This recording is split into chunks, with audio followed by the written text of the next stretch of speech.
on Goodreads, they can be quite harsh, okay? They can be quite intense, and that in itself is quite scary. The Sledgehammer High School moralizing. What does that mean? That's the point. Ugh, I don't know what you're talking about, to be honest. So this is the most disappointing book I've ever read. I do wonder about rating a book that you didn't actually read. I wouldn't know. I wouldn't care. Okay, like nauseating, cringy, and flat. This is the pick-me girl of books. Y'all are me.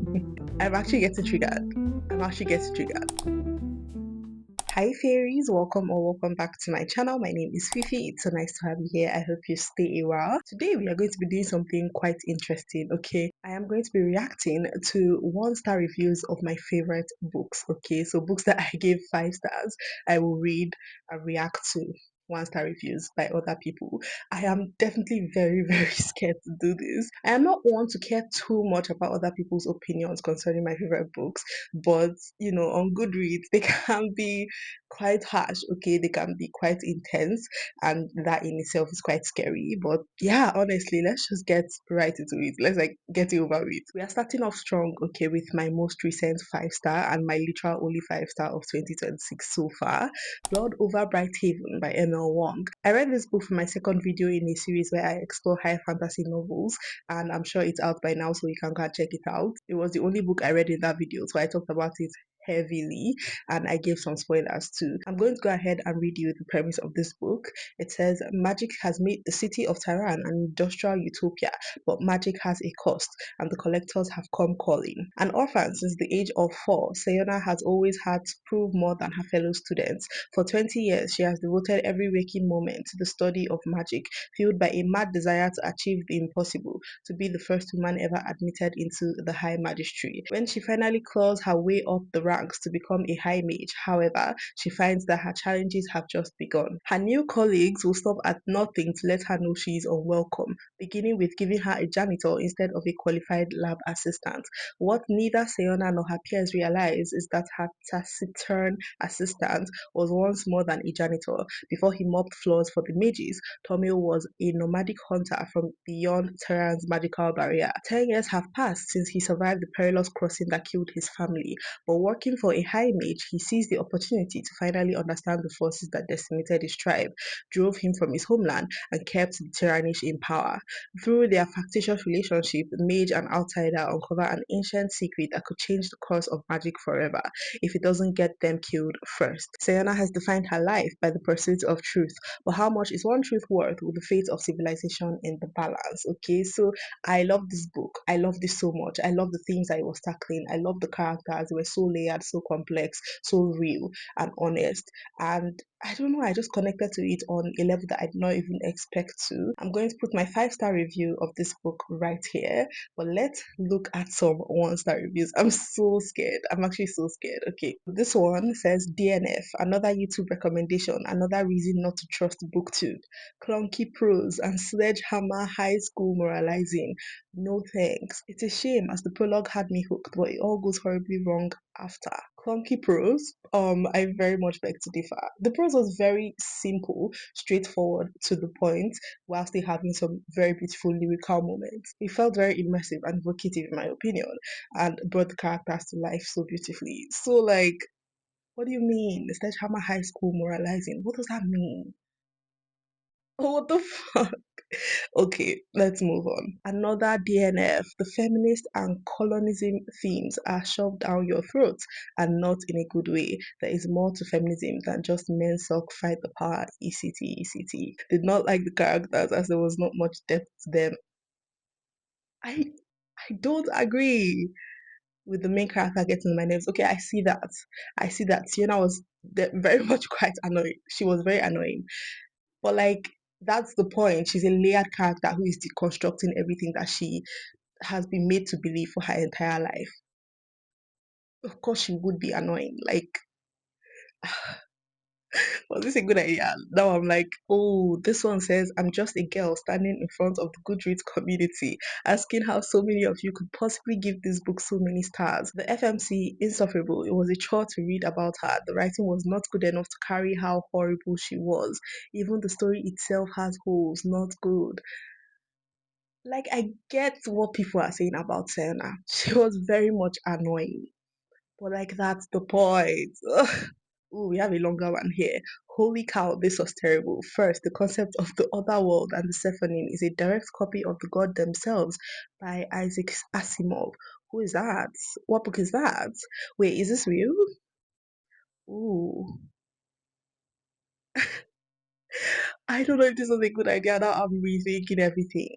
Did she really copy someone else's magic system? Second, the checklist: racism check, religious bigotry check, patriarchy check, colonizers check, genocide of the natives check, attempted rape of the main female character check, only ignorant and upper hungry colonizer male characters check, incredibly witty, but like no though, but like also real, but also no. There was a particular character that wasn't necessarily like that. Like incredibly witty and intelligent native male love interest, and of course the saving character in the attempted rape scene. Check. That was the point where I gave up.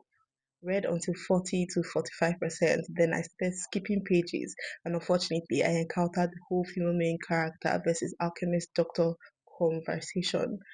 Oh my fucking god, it was terrible. And the mandatory rape scene. Like, I get it, I really do, but also, like, there are layers. Like, where's the nuance? Oh my god. I'm actually getting triggered. I'm actually getting triggered. Maybe we should move on. Let's move on. Okay, we are going to go into another five-star book. Another book that I actually read for this series where I explore high fantasy novels. The first book I read for this series, Tress of the Emerald Sea by Brandon Sanderson. I absolutely loved this book. I went into it thinking that it was going to be a very cozy fantasy, nothing much to be expected, but it wowed me in the best ways possible. And I just fell in love with the characters and the writing and how everything came together. So I'm definitely scared because it's like a comfort book to me. I love Tress so much and I love this book and I would like to read it at some point. So I'm scared. I'm scared as to what these one-star reviews have to say. Before we get to the reviews, though, let me read you the premise, okay? The only life Tress has known on her island home in an emerald green ocean has been a simple one, with the simple pleasures of collecting cups brought by sailors from faraway lands and listening to stories told by her friend Charlie. But when his father takes him on a voyage to find a bride and disaster strikes, Tress must now stow away on a ship and seek the sorceress of the deadly midnight sea. Amid the small oceans where pirates abound, can Tress leave her simple life behind and make her own place sailing a sea where a single drop of water can mean instant death? Here is my five-star review of this book. Let's check out the one-star reviews. Oh, I can't do it anymore. I surrender. I literally hit this book. Did not finish. Read to page 300 and I just cannot read one more sentence. I tried to push through, hoping that the end would have some kind of life changing aha moment that made all the pain worth it. I don't even care anymore. Tress could save the whole world and figure out all of life's problems, and I could care less. This whole book is just riddles and rhymes and explaining every single thought inch by inch. I have to be done with this. Wow. Um, ooh, okay. I mean, I can see where she's coming from. I really can. But like, no. No, another DNF. I struggled for the entirety of the 100 pages I read to understand the world this is taking place in and who the hell is narrating it. I thought I did enough research that this Brandon Sanderson could be read as a standalone, but I was surely wrong. It jumps from first person to third person narration with a character from another book in the Sanderson universe that avid Sanderson readers love, apparently. I still barely get the gist of what a small ocean is, larger than a grain of sand, but is a mushroom. There's multiple types of sands. You can't let the sand get wet or else you die. I don't know. I was lost the whole time and wholly annoyed with the narrator. I'm sorry, just definitely not for me. I mean, I get it. I do get it. A lot of the world building and magic system, if you can call it that, surrounding this book is quite hard to understand and follow, especially initially. But in my opinion, like, as you just get a little bit more into it, around the 40-50% mark, you really start to get a good grasp on things. I also understand how you could be annoyed by the person telling the story, the person narrating, but it all comes to a head and makes so much more sense when you figure out who exactly it is that is telling the story. I personally had never read any Brandon Sanderson book before I read this book, and I still was able to understand and follow everything. And I don't know. I don't know. Um, I get it, but also like I do beg to differ. This was very painful. Had to skip around to finish. Oh, then did you finish it? Did you really read it? Why did you come and give a review and a rating if you had to skip around to finish it? That's like a cop out, babe. This book taught me two very important things. I dislike sci-fi. I don't like books about pirates. Okay, okay, fair. Fair, I get it. I really do. Forgettable characters, forgettable villains, forgettable setting. I disagree. But that's okay. That's fine. I DNF'd at 49%. I physically could no longer read this. I hate everything about it. I only read this much because everyone kept saying how great it was. It's not great. It's really cringeworthy. The characters are boring and I couldn't care less about them. The plot is simple and low stakes and I don't care how it ends because the journey to get to the end is complete agony for me. I absolutely hate the narrator. This is the most disappointing book I've ever read, and maybe that's my fault for having good expectations for this book. But damn, I really didn't think I would hate it this much. It's a relief to give up reading it. I'm finally free. That's crazy. That's kind of insane. I do wonder about rating a book that you didn't actually read, a book that you didn't finish, you didn't even make it halfway into. That seems a little bit unethical in my personal opinion. Like, how will you know that this is actually how you felt about this book if you didn't even finish it? I don't know. But also, like, I get it. I kind of get how boring the book could feel, but also I don't get it because this book is advertised as a cozy high fantasy. Okay, so I'm not sure what you expected. Did you expect, like, I don't know, people being beheaded? Like, I don't know, but it gave way more than I personally expected because I expected it to be very, very low stakes, and it felt high stakes enough, in my opinion. There was so much more action and depth with the characters than I personally expected. So I'm not sure. I don't know what you're talking about, to be honest. This one is crazy, nauseating, cringy, and flat. This is the pick me girl of books. This story attempts to scream girl power, but all I hear is girl boss gatekeep gaslight. The princess saves herself in this one. Kill me. The book is dumb, the story is boring, and the characters are so Tumblr brain, it's hot. That's crazy. What? Tumblr brain? I fear not. And the humor, if you can call it that, is forced and shockingly preachy. Brandon Sanderson said this was a book he wrote for his wife. They should have kept the story between themselves. What? That's crazy. That's kind of rude. You're like me. Okay, I kind of get, like I said, how you could find the story boring, but I don't understand the thing with the Tumblr brain characters. There was only like about two characters that could even be considered that, and it's not even in the way that this person is saying. I don't know. I don't know, honestly. It is a very funny review. Okay, I laughed. I giggled. Okay, it is also funny how people can feel so differently about pieces of media and art. Like, one person can completely love and obsess over a book, a song, an album, and the next person will literally hate it to its core. So yeah, it's fun how different we all are. The next and final book we'll be talking about in this video is The Falcons of Fire and Ice by Karen Maitland. This is a historical fantastical fiction. The premise says the year is 1539 and the Portuguese Inquisition ushers in an era of torture and murder when the royal falconer is imprisoned on false charges. To remove him from the inner circle of the boy king, his inquisitors strike an impossible deal with his daughter Isabella. Bring back two rare white falcons from Iceland within the year or her father dies. Meanwhile, in Iceland, a menacing stranger appears to have possessed the soul of a woman chained up in a volcanic cave and is threatening to destroy the community. The woman's twin sister, Adis, is desperate to intervene, but vivid dreams suggest the twins' only salvation lies with a young girl from afar traveling in search of white feathers. Isabella's quest might hold a more crucial purpose than she could ever imagine, and there are those among her travel companions who have an interest in doing her harm. But in order to fulfill her destiny, first she must reach Iceland's shores alive. I personally really love this book. I love the writing, I love the characters, I connected to it on a level that I did not even expect to whatsoever. So I am kind of scared because I truly don't think I'm ready for any criticisms about this book. That said though, here's my 5-star review. Let's look at the 1-star reviews. So there are only about 3 real 1-star reviews. The others are just ratings. I guess they didn't really know what to say. But this one says, "Oh dear, I have liked Miss Maitland's previous works, although the last one I read was not as good as the first two. This one missed the mark for me completely. Why use one sentence to describe something when 15 will do the same?" Okay, I get that. It could be a little bit tedious, but also it is kind of necessary, I fear. I only liked some of the characters. It may have been the narrator's fault, as I continually felt as if I was on the set of Hello, Hello. What does that mean?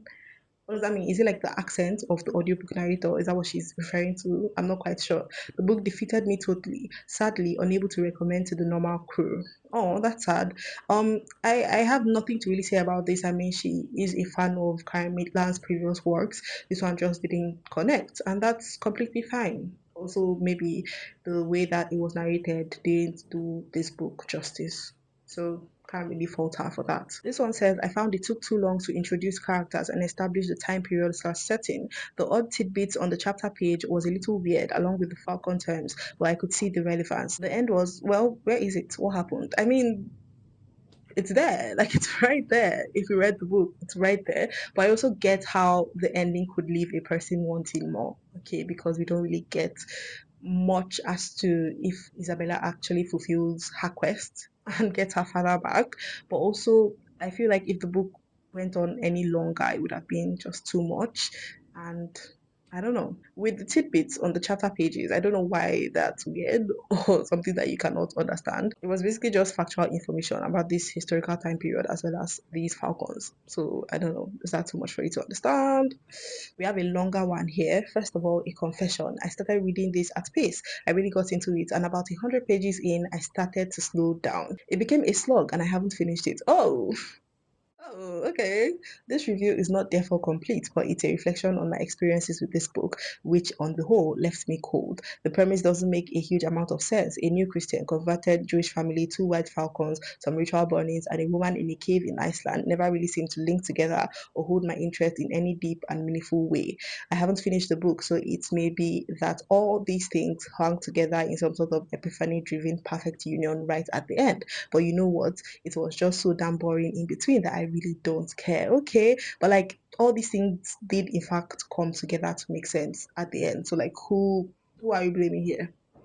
I usually can't help finishing books. I force myself with an almost psychological need to close it and congratulate myself for the achievement. Okay, real. There are only two that I have put down halfway through. One of those was Woo by Hugh Howey. It was awful. The other was Stranger in a Strange Land by Robert Heinlein on account of its hideous misogynistic rhetoric. This has none of the flaws of those two, but I was reading it and flicking forward 10 pages to see where chapters ended or skimming paragraphs through lack of interest, and I just sort of withdrew from the whole thing. I guess the problem is that this book is not really historical fiction. Is it not?